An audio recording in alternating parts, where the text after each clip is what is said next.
بسم اللہ الرحمن الرحیم۔ حضرات محترم، میرے بھائی بہنوں اور بیٹیوں، مدینہ منورہ کے آداب بیان کر رہا تھا۔ اب میں مدینہ منورہ سے الوداعی بات کرنے لگا ہوں۔ اللہ جل شانہ ہر حاجی کو، ہر عمرہ کرنے والوں کو 40 نماز تحریمہ کے ساتھ ادا کرنے کی مسجد نبی میں توفیق عطا فرمائے۔ اب جب زیارت سے فارغ ہو کر مدینہ منورہ سے واپسی کا ارادہ کریں تو پھر مستحب یہ ہے کہ مسجد نبی میں 2 رکعت نفل الوداعی کی نیت سے پڑھیں، اور اگر ریاض الجنت میں ہو تو بہت بہتر ہے، اور قبر اطہر پر اور آپ صلی اللہ علیہ وسلم کے ساتھیوں پر الوداعی سلام پڑھے۔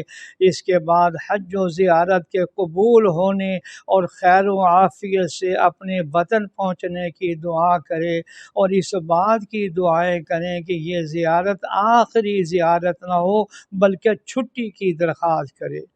پھر بھی حاضری نصیب ہو اور رخصت ہونے کے وقت اگر کچھ آنسو خود سے آ جائیں تو یہ قبولیت کی دلیل ہے، اگر نہ آئیں تو رونے والوں کی صورت لیے ہوئے رنج و حسرت اور افسوس کے ساتھ واپس ہو، اور کچھ صدقہ دے، اور واپسی سفر کی جو دعائیں احادیث مبارکہ میں آئی ہیں ان کو پڑھتا ہوا اور آداب سفر کی رعایت کرتا ہوا واپس ہو، اور یہ دعا ضرور کریں کہ یہ میری حاضری آخری حاضری نہ ہو۔ اے اللہ کے نبی، جب تک زندگی ہے بار بار آستانہ عالیہ میں حاضری کی سعادت نصیب ہو۔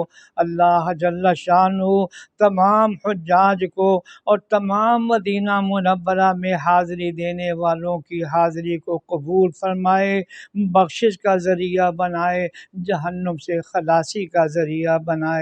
آمین یا رب العالمین۔ چلیں۔